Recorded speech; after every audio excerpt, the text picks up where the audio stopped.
नमस्कार, आप देख रहे हैं स्वराज एक्सप्रेस। मैं हूं आपके साथ राघवेंद्र ओझा। आज बात उस ईंधन की जो हर रोज आपकी गाड़ी में भरता है, लेकिन अब सिर्फ पेट्रोल नहीं रह गया है, उसमें एथेनॉल भी है। सरकार का दावा है कि इससे देश की विदेशी तेल पर निर्भरता घटेगी, किसानों की आय बढ़ेगी और पर्यावरण को फायदा मिलेगा। लेकिन दूसरी ओर लाखों वाहन चालकों के मन में कई बड़े सवाल हैं इस वक्त। क्या एथेनॉल मिला पेट्रोल गाड़ी के इंजन के लिए पूरी तरह सुरक्षित है? क्या इससे माइलेज पर असर पड़ता है? क्या पुराने वाहनों के लिए किसी चुनौती से कम नहीं? और सबसे बड़ा सवाल कि क्या इस बदलाव का लाभ आम उपभोक्ता तक भी पहुंच रहा है या उसकी जेब पर अतिरिक्त बोझ पड़ रहा है? आखिर एथेनॉल मिश्रित पेट्रोल देश की ऊर्जा सुरक्षा की दिशा में बड़ा कदम है या फिर इससे जुड़े कुछ ऐसे पहलू भी हैं जिन पर खुलकर चर्चा होनी चाहिए? इन्हीं अहम सवालों पर आज होगी तथ्य, तर्क और विशेषज्ञों की राय के साथ एक खास चर्चा।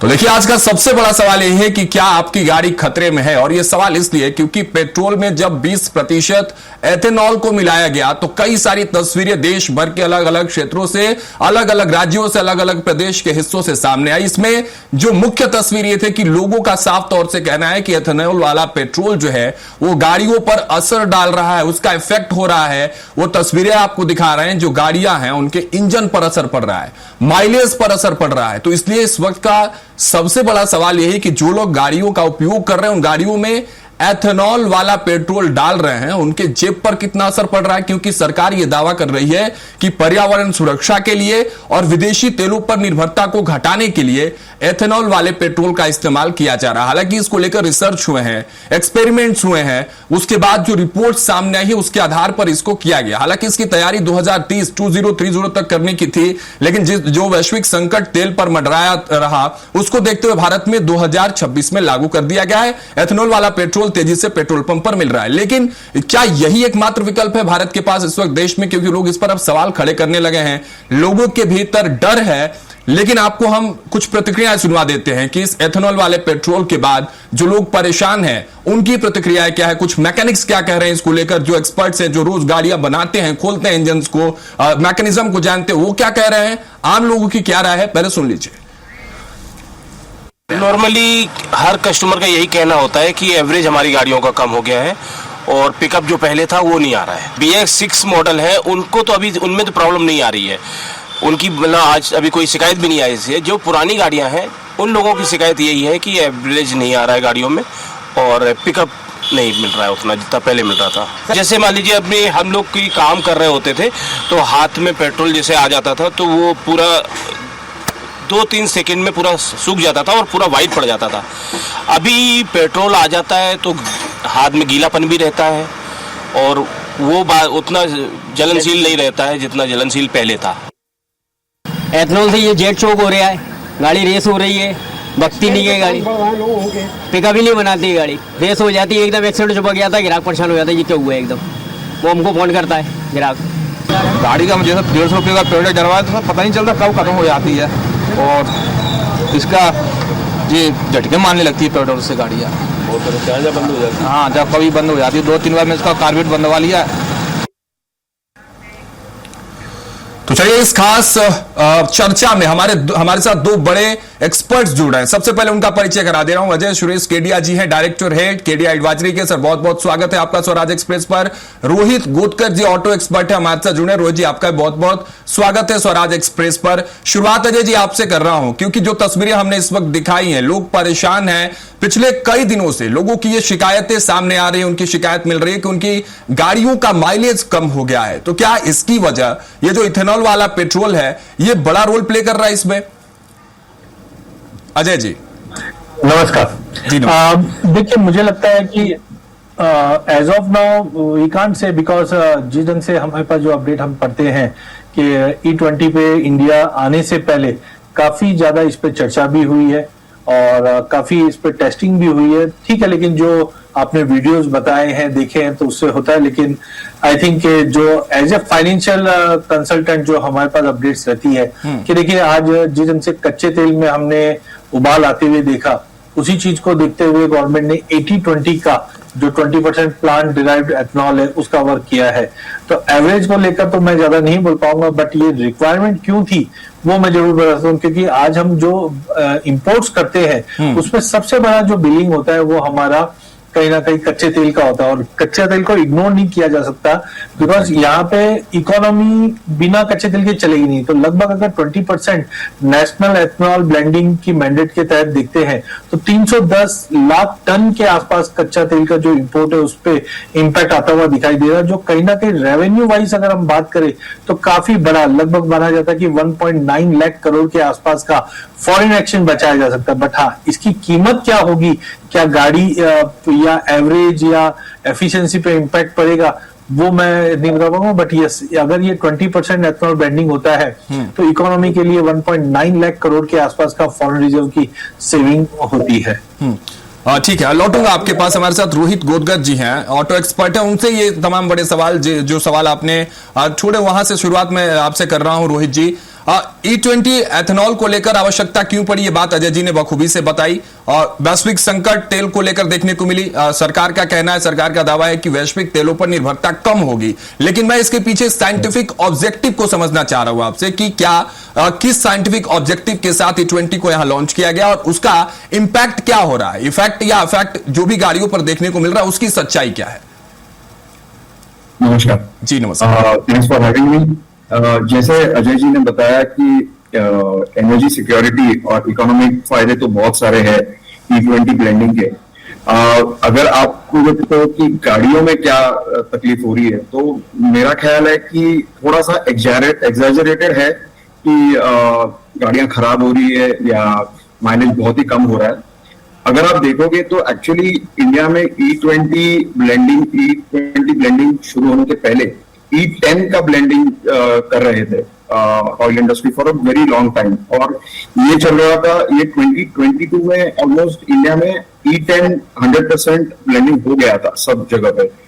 और रही बात OEMs की या कार मैन्युफैक्चरर्स की, उन्होंने तो 2013-14 में ही अपनी गाड़ियों के इंजन्स E10 कंप्लायंट के लिए डिजाइन कर लिए थे। तो अब रही बात E10 से E20 जाने पे क्या इम्पैक्ट आ रहा है, तो आप अगर BS6 वाली गाड़ियां देखेंगे जो 220 के बाद आई है, 2020 के बाद आई है, उनमें तो कोई फर्क नहीं दिख रहा है, क्योंकि ऑलरेडी ये इंजन्स और फ्यूल सिस्टम्स E20 कंप्लायंट बनाए गए थे। पहले की जो गाड़ियां हैं BS4 या उसके पहले की, अगर 2014-15 के बाद वाली गाड़ियां हैं तो आप लगभग अराउंड 2-3% का माइलेज ड्रॉप एक्सपेक्ट कर सकते हैं, और उससे जो पुरानी है उसमें एक अराउंड 5-7%। बट E20 के वजह से ही ये माइलेज ड्रॉप हो रहा है, ये कहना बिल्कुल गलत रहेगा, क्योंकि देयर आर अदर रीजंस, बहुत सारे अदर रीजंस है। क्योंकि जैसे गाड़ी पुरानी होती जाती है तो इंजन के पुर्जे वेयर एंड टेयर कर लेते हैं, और उसके वजह से भी माइलेज ड्रॉप होती रहती है। तो E20 के वजह से ही ये हो रहा है, ये कहना मेरे ख्याल से गलत है। ठीक है, लौटता हूं आपके पास। अजय सर, आपका रुख कर ले रहा हूं क्योंकि लोगों के अवेयरनेस के लिए जानकारी बेहद जरूरी है कि इथेनॉल पेट्रोल नॉर्मल पेट्रोल से कैसे अलग है, और इससे घबराने की बिल्कुल भी जरूरत नहीं है, क्योंकि यही बात रोहित जी भी कह रहे हैं कि जरूरी नहीं है कि सिर्फ उसी की वजह से एफिशिएंसी घट रही हो, रीजंस कुछ और हो सकता है। हालांकि तस्वीरें हैं, लोगों की अपनी अपनी थॉट्स हैं, लोग भ्रामक तस्वीरों के माध्यम से कहीं ना कहीं बहल भी जाते हैं, एक नैरेटिव भी सेट होता है। लेकिन मैं आपसे समझना चाह रहा हूं कि उन दोनों फ्यूल्स में डिफरेंस क्या है, और जिस ऑब्जेक्टिव के साथ इसकी शुरुआत की गई है कि पर्यावरण बचाया जाएगा, फिर विदेशी तेलों पर निर्भरता कम होगी, तो अगर डिफरेंस देखते हैं दोनों में तो बेटर ऑप्शन है क्या इथेनॉल पेट्रोल? रघुवीर जी, मुझे लगता है यस, काफी इंपॉर्टेंट है। देखिए, गवर्नमेंट की सबसे बड़ी प्रायोरिटी ये थी कि हमने देखा कि हमारी फ्यूल सिक्योरिटी होती हुई जाए। इसके तहत ऐसा नहीं है कि खाली इंडिया ने E20 की बात की, अगर आप इंडोनेशिया, ब्राजील, यहाँ पे बाकी कंट्रीज में भी देखेंगे वहां पे तो E45 ब्लेंडिंग का आ गया है। तो अगर हम नॉर्मल पेट्रोल और एथेनॉल ब्लेंडेड देखें तो 100% फॉसिल फ्यूल हाइड्रोकार्बोनेटेड रहता है, जबकि 80% और 20% जो प्लांट डिराइव्ड एथेनॉल होता है। प्लांट में भी हमने देखा, पहले इंडिया ने ब्लेंडिंग में हमने देखा पाम ऑयल का उपयोग होता था, फिर धीरे धीरे हमने देखा इसमें शुगर ऐड होता हुआ दिखाई दिया, फिर हमने मक्के का भी देखा है। तो अभी हमारे पास वैरायटी हो चुकी है कि ब्लेंडिंग में ऐसा नहीं कि जो 20% प्लांट डिराइव्ड एथनॉल है वो एक ही सोर्स से आ रहा है, मल्टीपल सोर्स से आ रहा है, जिससे प्राइस स्टेबिलिटी पे रह सकती है। सपोज अगर शुगर केन के भाव बढ़ भी जाते हैं तो मक्के की तरफ हम डाइवर्ट होते हैं। साथ में एनवायरमेंटल में भी अगर हम देखते हैं तो कार्बन, जो हायर कार्बन फुटप्रिंट होते हैं टेल पाइप एमिशन से, ये काफी बड़ा एक चैलेंज रहता था नॉर्मल पेट्रोल को लेकर, लेकिन अब सिग्निफिकेंटली क्लीनर कंबंशन की बात की जा रही है। साथ में डिजेस्टिकली अगर हम देखें ग्रीन हाउस गैसेस की सेविंग इसमें हो रही है। एक और उसमें रेटिंग्स होती है, वो है ऑक्टेन रेटिंग। तो स्टैंडर्ड बेसलाइन हम बोल सकते हैं इसमें रेटिंग्स रहती है नॉर्मल पेट्रोल में, बट यहाँ पे हायर ऑक्टेन मतलब स्मूदर रनिंग रहती है, लेस इंजन नॉकिंग, ये सब टेक्निकलिटी को रोहित जी ज्यादा अच्छा बता पाएंगे। बट जो हमारे पास एक बाइफर्केशंस आते हैं। दूसरा, ओरिजिन इंपॉर्टेंट है, क्योंकि देखिए जब इंपोर्टेड कच्चे तेल की बात करें तो हम जानते हैं हम रशिया से, ईरान से और काफी अच्छे रिलेशन मेंटेन करके हम वहां से इंपोर्ट करते हैं और रिफाइन करके लाते हैं। लेकिन जब हम 20% प्लांट बेस्ड एथनॉल की बात कर रहे हैं तो ये इंडियन फार्मर को भी मजबूती देता है कि आज गन्ने के किसान हो, चाहे पैडी के किसान हो, चाहे मक्के के किसान हो, इनका भी मतलब डोमेस्टिकली एग्री प्रोडक्ट है उसका भी उपयोग हो रहा है, फार्मर भी बूस्ट मिल रहा है और कॉस्ट में भी सेविंग करते हैं। तो दोनों में डिफरेंस ये। लेकिन सर मुझे, मैं जो समझ पा रहा हूं, जो लोगों की प्रतिक्रियाएं सामने आ रही हो सकती है कि ये चीजें भ्रामक हो या कोई और रीजन हो, जो बात रोहित जी भी कह रहे हैं। सर आप ही से समझना चाह रहा हूं एक ये महत्वपूर्ण सवाल कि क्या कोई ऐसी जल्दबाजी तो नहीं हुई ना? क्या इसके लिए कोई प्रॉपर प्लानिंग की आवश्यकता थी? क्योंकि लोगों का यह कहना है कि असर तो पड़ रहा है और बायोफ्यूल है, जाहिर सी बात है आप जिस तरह से कह रहे हैं किसानों की आय की वृद्धि होगी, लेकिन लोगों का कहना है कि किसानों की आय की वृद्धि के अलावा उनके जेब पर असर पड़ रहा है ना सर। इंजन उनके खराब हो रहे हैं या गाड़ियां वो फ्यूल एक्सेप्ट नहीं कर रही है, इस वजह से इंजन या माइलेज में दिक्कतें आ रही हैं। तो क्या और भी वैकल्पिक मॉडल कोई होगा या इसमें और प्लानिंग की आवश्यकता है, सुधार की आवश्यकता है? देखिए खाली गवर्नमेंट ने ये चीज ऐसा नहीं है खाली एथनॉल बेस किया है। आज आप देखिए 5 सालों में गवर्नमेंट ने ईवीज पे भी काम किया है, हाइड्रोजन की व्हीकल्स के ऊपर भी काम हो रही, तो ऐसा नहीं है कि एक ही चीज पे फोकस है। सेकंड, बिल्कुल देखिए जो यूजर है उनके फीडबैक्स तो काफी इंपॉर्टेंट होते ही होते हैं, पर मुझे लगता है कि आज अगर E20, ऐसा नहीं कि इंडिया वर्ल्ड में पहली कंट्री है जो E20 ला रही है। आज अगर आप मार्केट में अगर जाते हैं आप देखोगे सीबॉट पे हम जो फ्यूचर देखते हैं वहां पे डिमांड पिछले 5 सालों में काफी ज्यादा बढ़ी है। साथ में जो मैं इंडोनेशिया इनकी सबकी बात कर रहा हूँ वहां पे तो E45 ब्लेंडेड पे जा रहा है। इंडिया ने तो E20 का मैंडेट अचीव किया है, जिसमें हमने टारगेट्स लंबे रखे थे कि 2030 तक करेंगे। आज हम 2026 में हमने करीबन लगभग 2000 करोड़ लीटर 2026 में सिग्निफिकेंटली सेविंग की है। तो ऐसा नहीं कि इंडिया ने ही पहला स्टेप लिया है, ग्लोबली जिस बाकी कंट्रीज के भी अगर हम रिव्यू ले तो वहां पे भी ये चीजें गई है, लेकिन उतना ज्यादा इम्पैक्ट नहीं है। अब ये हो सकता है एक फोमो जो बन जाता है, यार मेरी गाड़ी में भी तकलीफ है, तेरी गाड़ी में भी तकलीफ, वो थोड़ा ज्यादा हो सकता है। लेकिन मुझे लगता है कि यस E20 का वेल ट्राइड हुआ, टेस्ट हुआ है, ट्राइड हुआ है और ग्लोबली एक्सेप्टेबल है। ऐसा नहीं कि मैं बहुत ही ज्यादा, अगर आप बाकी कंट्री यूरोपियन नेशंस की अगर बात कर लेते तो यूरोपियन कमीशन ने चाइनीज बायोकेमिकल्स के जो इनपुट्स है उसके ऊपर भी नए चेंजेस लाए हैं, ताकि कहीं ना कहीं जो ब्लेंडेड है, क्योंकि ये आज इंडिया की रिक्वायरमेंट नहीं है, आप मार्केट कोई भी कंट्री है सबकी रिक्वायरमेंट है कि हम एनर्जी का कॉस्ट कैसे बचा पाए। तो आई थिंक ये वर्ल्ड एक्सेप्टेड है, even people are going for 40-45% blended, but हम E20 पे ही है। बट थोड़े बहुत चेंजेस आ सकते हैं, मैं उसके लिए ना नहीं करता हूं, बट यस ये ट्राइड एंड टेस्टेड मॉडल है जो वर्ल्ड में चल रहा है। ठीक है रोज जी, आपका रुख कर रहा हूं। जिन गाड़ियों पर E20 कंपेटिबल नहीं लिखा हुआ है या जो गाड़ियां उसको एक्सेप्ट नहीं करने वाली, जो एक्सपेरिमेंट्स हुए, आपको बेहतर इंफॉर्मेशन होगा इसके विषय में, जो एक्सपेरिमेंट्स हुए, जो रिपोर्ट सामने आई, ये बात है कि 2023 की बात की जो गाड़ियां हैं वो E20 कंपेटिबल होंगी। लेकिन उससे पहले की जो गाड़ियां हैं वो गाड़ियों के जो मालिक हैं वो डर रहे हैं अभी भी फ्यूल लेने में। उनका कहना है कि वैकल्पिक मॉडल होना चाहिए फ्यूल स्टेशन पर, कि आप एथेनॉल भी रख लो, उनके लिए वो भी रख लो। लेकिन 90 to 95% पेट्रोल पंप्स पर दोनों व्यवस्थाएं नहीं है, सिर्फ और सिर्फ एथेनॉल को ही दिया जा रहा है। इस वजह से भी उनके भीतर डर है। और एक डर वही जो सवाल इस वक्त सबके सामने कि जिन गाड़ियों पर E20 कंपेटिबल नहीं लिखा हुआ है, क्या सच में जोखिम है उनके लिए, या जो बात अजय सर कह रहे हैं कि एक्सेप्ट करने में भी थोड़ा सा वक्त लगेगा, ये जो प्रोसेस है वो बेहतर है? मेरे ख्याल से हाँ, एक्सेप्ट करने में थोड़ा वक्त जाएगा, बट अगर आप देखोगे तो इवन 2023 के पहले जो गाड़ियां हैं उनमें भी E10 ये तो चल ही रहा था, ये ईंधन तो हम इंजन में यूज कर ही रहे थे। तो और या ऑटो इंडस्ट्री ने ये स्पेसिफिकली कहा है कि ARAI के साथ इन्होंने टेस्टिंग की है, वैलिडेशन की है, इवन पुरानी गाड़ियों पे वैलिडेशन की है, और उसमें ये समझ गया कि जो इम्पैक्ट्स आ रही है वो उतनी नहीं है, मतलब जहां जितना डर फैला है उतना नहीं है। मतलब करोजन का जो इम्पैक्ट बताया जा रहा है वो उतना हो नहीं रहा है। ऑलरेडी ऑटोमोटिव इंडस्ट्री ने कंसीडर करके ही ये डिजाइन किया था फ्यूल सिस्टम्स का।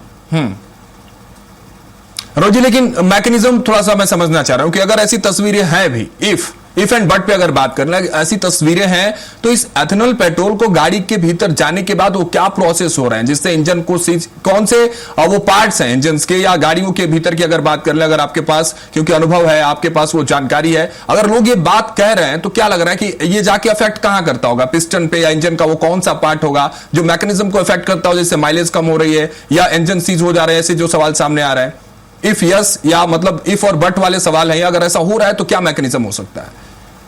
एक सिर्फ टेक्निकलिटी बताऊंगा आपको कि कैसे है कि पेट्रोल इंजन में जब प्योर पेट्रोल बर्न करते हैं तब एक एयर टू फ्यूल रेशियो करके एक पैरामीटर रहता है जहां पे 14.7:1 करके रेशियो आता है।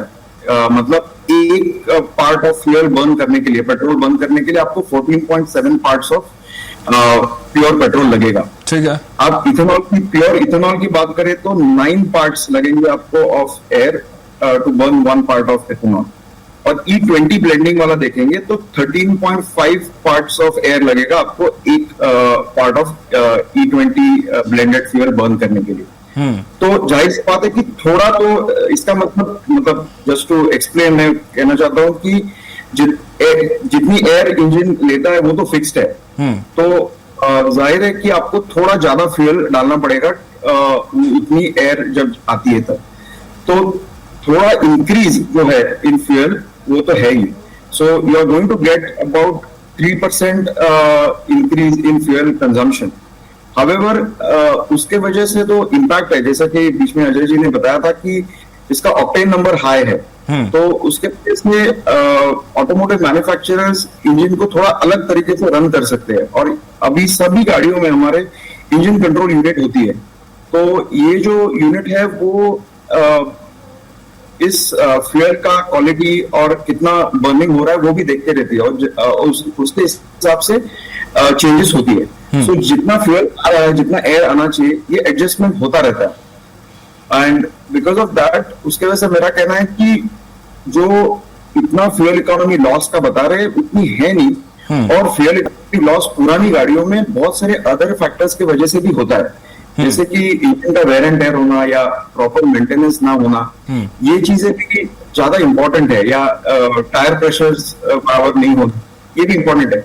अब क्या हुआ है कि जैसे हम कुछ अलग ईंधन डाल रहे हैं तो हमारा स्वाभाविक है कि थोड़ा अटेंशन ज्यादा जा रहा है कि माइलेज कितना बढ़ रहा है या घट रहा है, तो उसके वजह से थोड़ा उस पर ज्यादा अटेंशन हो रहा है। और रही बात की E20 ब्लेंडेड फ्यूल्स की वजह से कौन से पुर्जों पे इम्पैक्ट हो रहा है, तो मेनली तो फ्यूल लाइन्स और फ्यूल टैंक तो होना चाहिए, बिकॉज वहां पे फ्यूल टैंक में फ्यूल स्टोर होता है और फ्यूल लाइन से इंजन तक पहुंचता है। बट ये जो कंपोनेंट्स है, जैसे मैंने कहा कि 2013-14 से ही ऑटोमोटिव मैन्युफैक्चरर्स को बताया गया था गवर्नमेंट से कि आगे चल के E20 ब्लेंडिंग या E10 ब्लेंडिंग वाला होने वाला, तो ऑलरेडी बहुत सारे ऑटोमोटिव मैन्युफैक्चरर्स ने उसी वजह से डिजाइन किए हुए हैं। सो इतना E20 तक का ब्लेंडिंग आई थिंक आराम से ले जाएगी बहुत सारी गाड़ियां। अगर पुरानी गाड़ियां, मैं कहूंगा 2015-16 की पहले की गाड़ियां, उनको सिर्फ मेंटेनेंस के लिए थोड़ा ध्यान ज्यादा देना पड़ेगा, ज्यादा ध्यान देना पड़ेगा। यानी वही सवाल है सर कि एक्सेप्ट करने में थोड़ा वक्त जरूर लगने वाला है, लेकिन पर्यावरण के लिहाज से, गाड़ियों के लिहाज से, देश के लिहाज से और पर्यावरण के लिहाज से सबसे महत्वपूर्ण ये चीज होने वाली है। अजय सर, आप जो बात कर रहे थे इकोनॉमी को लेकर, सरकार भी कहती है कि इससे कच्चे तेल का आयात कम होगा। क्या यह दावा तकनीकी और आर्थिक रूप से सही है? क्या E20 वास्तव में उपभोक्ता और देश दोनों के लिए फायदे का सौदा है? और एक महत्वपूर्ण सवाल कि क्या अगले 5 से 10 वर्षों में E20 भारत का मुख्य ईंधन बनने जा रहा है, या इससे भी बेहतर कोई विकल्प भारत के पास होगा? देखिए, सबसे पहले कोई भी इकोनॉमी को चलना है तो हम लोग को एनर्जी एफिशिएंट होना पड़ेगा।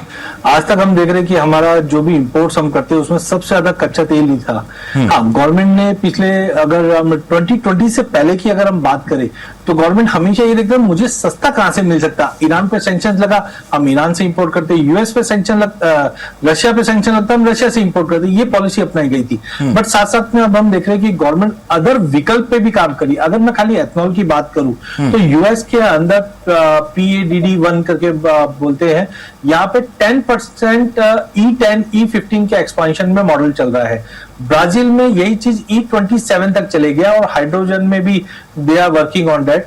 और इंडिया में अगर हम देखते हैं तो इस वक्त E20 है।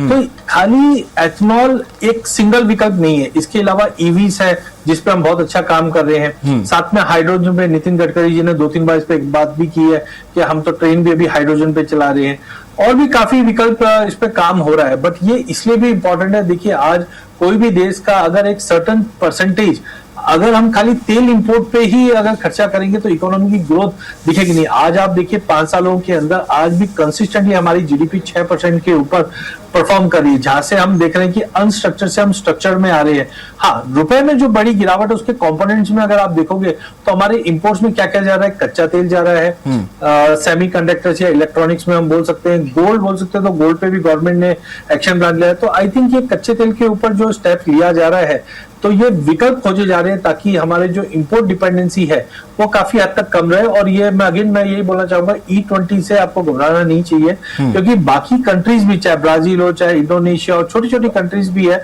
बट इन्होंने E45 तक अपने रिजल्ट्स दिखाए हैं। तो आई थिंक ये ट्राइड एंड टेस्टेड है। हाँ, जैसे रोहित जी ने भी कहा और आपने भी कहा कि एक फोमो जैसा बन चुका है कि आज मैं भी गाड़ी चलाता हूँ, मेरी स्पीड जो रहती है वो 40-50 पे, तो मेरे को डेफिनेटली माइलेज नहीं मिलने वाली है। तो अब सबके दिमाग में ये आ गया कि ये E20 है, इसकी वजह से मेरे को माइलेज नहीं मिल रहा है, तो वो एक फोमो जैसा क्रिएशन आ गया। अदरवाइज आई थिंक कि अगर हम नेशनल हित की बात करें तो yes, we are saving some dollars, and secondly ऐसा नहीं है कि ये डॉलर जो सेव किया जा रहा है वो आपके हार्ड एंड मनी जो आपने गाड़ी में डाले हैं उसके कॉस्ट पे कर रहे हैं, वैसा मुझे नहीं लगता कि ऑलरेडी ट्राइड एंड टेस्टेड चीजें की गई है। ठीक है, एक बड़ा मैसेज आपने जरूर यहां से दिया इथेनॉल पेट्रोल को लेकर। रोहित जी, आपसे भी एक मैं मैसेज चाहता हूं कि आप भी उन चालकों तक पहुंचाए, क्योंकि जब एक ऑटो एक्सपर्ट और जिस तरह से अजय जी का जो अनुभव है उसके जरिए जो मैसेज जा रहा है, एक आखिरी कमेंट आपसे लेना चाह रहा हूं, क्योंकि लोग अब सोचने लगे हैं रोहित सर कि क्या गाड़ी बदल ले, क्या 2023 की बाद वाली गाड़ी ले ले क्या, या 2023 के जो पहले वाली गाड़ियां उसके इंजन को बदल ले क्या, क्योंकि इंजन पर ही इफेक्ट उसका देखने को मिल रहा है। तो क्या जरूरी है? एक मैसेज मैं चाहता हूं कि आप यहां से दें, ये बदलाव जरूरी है, या फिर एक मैसेज जिससे आशंका उनकी दूर हो जाए कि नहीं भाई थोड़ा इंतजार करो, आपका जो माइंड थॉट प्रोसेस है जो अजय जी कह रहे हैं उसको बदलो और ये देश हित के लिए फैसला है, चीजें अच्छी होंगी। इसको लेकर मैं चाहता हूं कि एक मैसेज आप दें, क्योंकि एज एन ऑटो एक्सपर्ट अगर आपके थ्रू ये मैसेज जाएगा तो मुझे लगता है कि एक बड़ा संदेश आज इस प्रोग्राम के जरिए उन तक पहुंचेगा। श्योर, मेरे ख्याल से जो 2020 के बाद वाली गाड़ियां हैं उनको तो बिल्कुल करने की जरूरत नहीं है, क्योंकि ऑलरेडी E20 कंप्लायंस डिजाइन किया गया हुआ है। उसके पहले की जो गाड़ियां हैं, जैसे मैंने कहा कि 2015 से 20 तक most of these vehicles E10 compliant थी, तो एक 3% तक आप फ्यूल इकोनॉमी ड्रॉप एक्सपेक्ट कर सकते हो। बट आपका लो एंड टॉर्क जो बोलते हैं या ड्राइवेबिलिटी थोड़ी बहुत इंप्रूव हो जाएगी because of the higher octane number. और मेरा एक ही ये रहेगा कि थोड़ा मेंटेनेंस पे ज्यादा ध्यान दीजिए। बहुत टाइम पर हम पुरानी गाड़ी होती है तो मेंटेनेंस रूटीन्स फॉलो नहीं करते, तो वो फॉलो करेंगे तो ज्यादा इम्पैक्ट नहीं आना चाहिए। और रही बात न्यू टेक्नोलॉजीज की, I think government is doing a lot of things, और ईवीज आ रहे हैं, हाइब्रिड्स आ रही है, प्लग इन हाइब्रिड्स आ रही है, हाइड्रोजन आ रहा है, इवन फ्लेक्स फ्यूल्स जो आगे चल के I guess E85 flex fuels है, वो भी ये जो डिफरेंट ऑप्शंस है वो कंज्यूमर के लिए है। एंड ठीक है, बिल्कुल, वे वैरायटी ऑफ ऑप्शंस, और इन्हीं ऑप्शंस के आधार पर राष्ट्र हित की जो बात आपने कही, ऐसी संदेश के साथ इस चर्चा को हम यही समाप्त करते हैं। बहुत शुक्रिया अजय सर आपका हमारे साथ जुड़ने के लिए। रोहित जी आपका बहुत बहुत शुक्रिया हमारे साथ जुड़ने के लिए, इस खास चर्चा में और जानकारी साझा करने के लिए। तो आज की चर्चा से इतना तो साफ है कि एथेनॉल मिश्रित पेट्रोल सिर्फ ईंधन का बदलाव नहीं, बल्कि देश की ऊर्जा नीति, किसानों की आय, पर्यावरण और आम उपभोक्ता, इन चारों से जुड़ा एक बड़ा विषय है। एक तरफ सरकारी से आत्मनिर्भर भारत की दिशा में अहम कदम बता रही है, तो दूसरी ओर वाहन मालिक माइलेज, इंजन और लागत को लेकर सवाल उठा रहे हैं। ऐसे में जरूरी है कि हर फैसला तथ्यों, वैज्ञानिक परीक्षणों और उपभोक्ताओं के भरोसे के साथ आगे बढ़े। फिलहाल मेरे साथ इतना ही। आप देखते रहिए स्वराज एक्सप्रेस। नमस्कार।